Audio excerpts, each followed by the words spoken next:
আসসালামু আলাইকুম সুপ্রিয় দর্শক, কোমর ব্যথার জন্য কোন চিকিৎসা আপনার জন্য উপকারী সে বিষয়ে আজকে আলোচনা করব। হতে পারে আপনি যত্রতত্র নানান ধরনের চিকিৎসা নিচ্ছেন, নেওয়ার পর দেখা যাচ্ছে যে কোমর ব্যথা থেকে আপনি মুক্তি পাচ্ছেন না।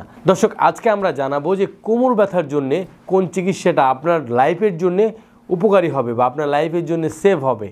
তো দর্শক, চলুন আমরা আজকে জানি এবং কিছু এক্সারসাইজ দেখব যে এক্সারসাইজগুলো কোমর ব্যথা কমাতে আপনাকে সাহায্য করবে। ভিডিওটি না টেনে দর্শক পুরোপুরি দেখুন, আমাদের সাথেই থাকুন। দর্শক, আমাদের যাদের কোমর ব্যথা হচ্ছে তাদের সাধারণত কমপ্লেনটা এই জায়গাটাই ব্যথাটা হয়। কারো কারো ব্যথা এই লাম্বার স্পাইনে থাকে, অর্থাৎ লাম্বার এরিয়াতে হয়, কারো পুল মেরুদণ্ডে ব্যথা হয়, কারো ব্যথা কোমর থেকে পা পর্যন্ত আস্তে আস্তে নেমে যায়, কারো কারো ব্যথা হচ্ছে এই কোমরে থাকে, দেখা গেল ঘুম থেকে ওঠার পর তীব্র ব্যথা হচ্ছে, ঘুম থেকে উঠতে কষ্ট হচ্ছে, কারো ডানে বামে ঘুরতে কষ্ট হচ্ছে, কারো 10 মিনিট বা 15 মিনিট হাঁটার পর ব্যথা শুরু হয়ে যাচ্ছে, কেউ 10 মিনিট বসে থাকার পরে দেখা যাচ্ছে ব্যথা শুরু হচ্ছে। আবার কারো কারো যাদের ডিস্ক প্রলাপস হয়ে যায় বা ডিস্কে চাপ খায়, অর্থাৎ আমরা বলি না অনেক সময় L4 L5-এ আমার প্রবলেম, L5S1-এ আমাদের প্রবলেম হয়েছে, তারপর হচ্ছে L1 L2-তে প্রবলেম হয়েছে, নানান ডিস্কে আমাদের প্রবলেম সমস্যা হয়। কমন এরিয়া হচ্ছে L5S1 L4 5 এই এরিয়াটাতে বেশি হচ্ছে। এই যে দুইটা বোনস, এই দুইটা বোনসের মাঝে একটা চাকতি আছে, এই চাকতিটাকে আমরা বলছি ডিস্ক।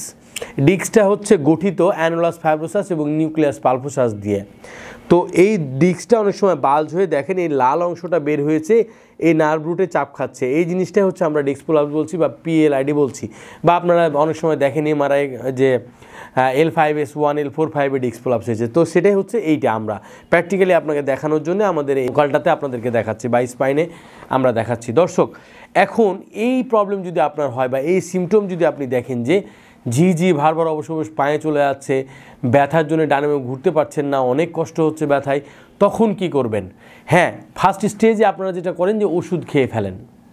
আসলে এই ব্যথার জন্য বা এই রোগের জন্য যখন ফার্স্ট আপনার ব্যথাটা হবে, ভুল করে কখনো ওষুধে আগে যাবেন না। যদি ইমার্জেন্সি পেইন হয় 5-7 দিন ওষুধ খাবেন, পাশাপাশি আপনাকে কোনো ম্যানুয়াল থেরাপি অথবা এক্সারসাইজ করতেই হবে। কারণ যে মাসেলটা, যে রগটা টান খেয়েছে আপনার, এইটাকে লুজ করতে হবে, ছাড়াতে হবে, দেন আপনার এটা ফ্রি হবে, দেন নার্ভের উপর চাপ কমবে, দেন আপনি আস্তে আস্তে ভালো হবেন। এখন হতে পারে যে আমার ইমার্জেন্সি পেইন, নড়তেই পারছি না, আমি কীভাবে ব্যায়াম করব? হ্যাঁ, কথাটা সত্য। এই অবস্থায় আপনি 4-5 দিন সর্বোচ্চ ব্যথার যে ওষুধ খেতে পারেন। ওষুধ খেলে দেখবেন যে 4-5 দিনে ব্যথাটা অনেক সময় কমে যাচ্ছে। ব্যথা কমার পর আপনার ফিটনেসের দিকে চিন্তা করতে হবে।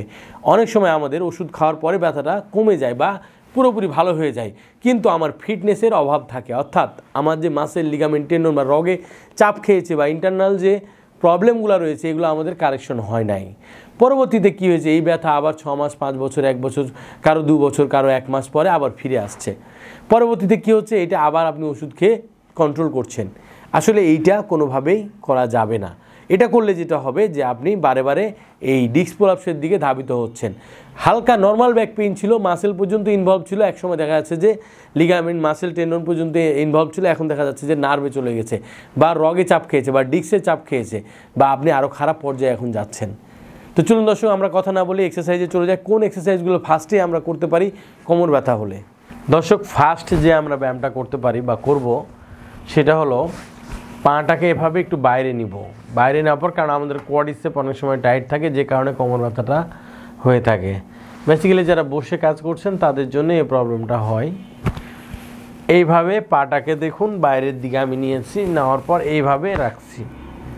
রাখার পর যেটা করলাম, 1 2 3 4 5 6 7 8 9 10 অপোজিট পা দিয়ে আমি 10 সেকেন্ড হোল্ড করে ধরলাম। 1 2 3 4 5 6 7 8 9 10।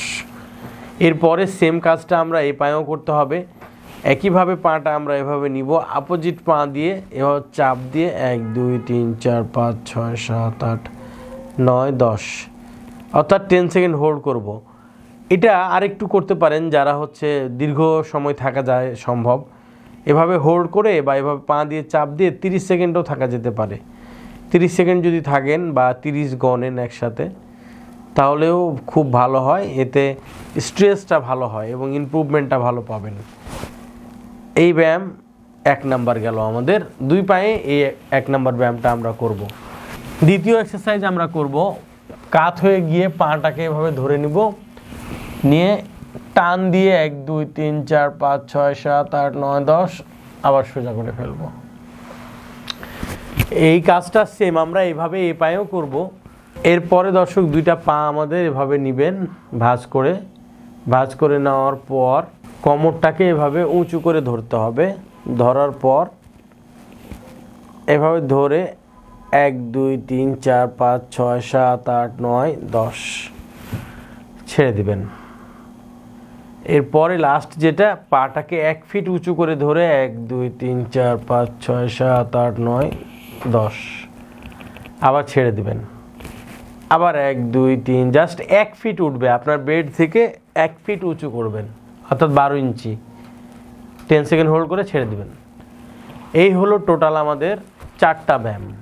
দর্শক এই ব্যায়ামগুলো আপনারা সকাল দুপুর রাত 3 বেলা করার চেষ্টা করবেন, অন্তত 5 থেকে 7 দিন অবশ্যই করবেন। করার পর যদি দেখেন যে ব্যথা কমে যাচ্ছে ভালো, আর যদি ব্যথা না কমে ইমার্জেন্সি ব্যথা হয় তাহলে অবশ্যই ব্যায়াম বন্ধ করে দিতে হবে। কারণ কারো ইমার্জেন্সি পেইন থাকে, অনেক খারাপ অবস্থা থাকতে পারে, তাদের ব্যথা বাড়তেও পারে ব্যায়াম করার পরে।